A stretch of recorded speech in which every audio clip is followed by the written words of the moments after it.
தென்காசி திருக்கோயிலில் சிவகாசி விஸ்வநாதர் ஆலயத்தில் சிவநாடியர்களை திருவாசகம் முற்றுமோதலில் வந்து படிக்கக்கூடாதுன்னு சொல்லிட்டு வெளியேற்றிட்டு இருக்காங்க. எல்லாருமே வந்து ஈவோட்ட முறையில் போயிட்டு இருக்காங்க. இங்கே யாருமே வந்து படிக்கக்கூடாது, இத்தனை 27 வருஷமாக படிச்சுட்டு இருந்தக்கூடிய திருக்கூட்டத்தை படிக்கக்கூடாதுன்னு சொல்லி மலையோட வெளியேற்றி கொண்டிருக்கிறார்கள். ஆட்கள் வெளியே வருது வாங்க.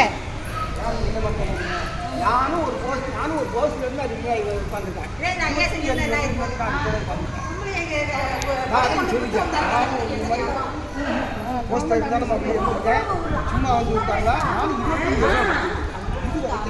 எத்தனையோ ஈவோ வந்துட்டாங்க, எத்தனையோ பேர் நாங்கள் பார்த்துருக்கோம்.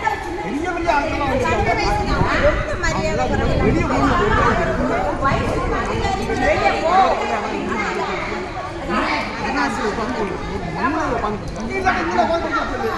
சிவனாலயத்திலேயே திருவாசகம் முற்றுமோதலுக்கு படிக்கக்கூடாது என்ற கலியுகத்தினுடைய நிலை.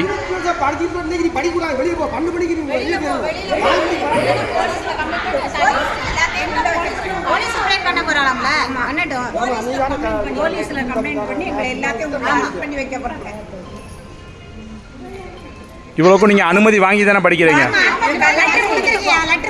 இங்க படிக்க போறோம்னு லெட்டர் கொடுத்துருக்கீங்க.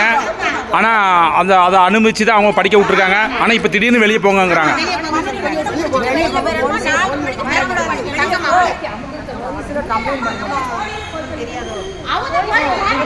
அந்த ஈஓ அம்மா வந்து இங்க ஏதாவது பேசுனாங்களா? மரியாதையை பேசுனாங்க, தரக்குறைவா பேசி மதிப்பு இல்லாம பேசுறாங்க. ஐயா ஒரு குருவா இருக்கும் ஐயா, வயசுக்காவது மரியாதை கொடுக்காண்டம்மா. ஒரு 75 வயசு மனுஷன் ஒரு குருவா இருந்து எங்களுக்கு நடக்குது. கோயில வீவோ உட்காந்து கொடைய கொண்டு வயிற்றுல குத்த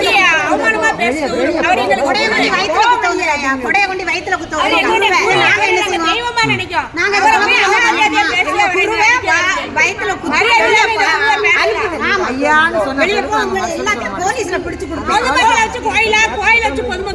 பொதுமக்கள் இல்லைன்னா எல்லாரும் வெளியே போய் சொல்லிட்டா யார் சாமி கூட உள்ள வர முடியும்? யார் சாமி கூட உள்ள வர முடியும்? சப்பா மட்டும் உட்காந்து கும்பிட்டுருமா? யார் பொதுமக்களை காக்கதாங்க? உங்களை யார் உள்ள விட்டா? பொதுமக்களை கும்பிடுறதுக்கு தானே தெய்வமே உருவாக்கி விட்டாங்க. போலீஸ் கம்ப்ளைண்ட் யார் செய்த கோயில கட்டினவரே எல்லாரும் காலு கடையில இருக்காரு. எல்லாரும் வந்து இந்த கோயில கும்பிட வரணும். இந்த கோயில கும்பிட வரவங்களுக்கு தான் பாதை அவங்க பாதம் பண்ணிக்கிட்டு கோயில காலு கடையில இருக்காரு. இந்த அம்மா நேற்று பதவிக்கு வந்துட்டு இப்படி பேசுவோம். இந்த கோயில கட்டினவரே பாதை எல்லாரும் பாதத்துக்கு அடியில இருக்காரு. அம்மா சொன்னதில்ல இந்த சாமி கும்பிட வரவங்க எல்லாரும் காலுக்கு அடியில நான் அப்படின்னு. ஏன்னா இந்த கோயில அப்படி கும்பிட வரணுங்கிறதுக்காண்டி அப்படி சொல்லியிருக்காரு. இந்த அம்மா வெளியே போங்கன்னு கேட்க நேரத்தை பதவிக்கு வந்துட்டு இந்த அம்மாக்கு அப்படி என்ன கலெக்டர் பதவி எனக்கு தெரியல. நேற்று லெட்டர் கொடுத்துட்டு தான் படிக்கிறோம். நாங்க எங்கனாலும் போக ரெடியா, எங்களை வெளியே போய் சொல்ல பார்ப்போம். பராக்கிரம மன்னியர் எல்லாரும் கால் கடியில் இருக்காரு. கோயில கூட வரவங்களுக்கு அடிமை இல்லை. அந்த அம்மாவுக்கு என்ன தெரிஞ்சது? என்ன கோயிலுக்கு அந்த அம்மா பதவிக்கு வந்தது?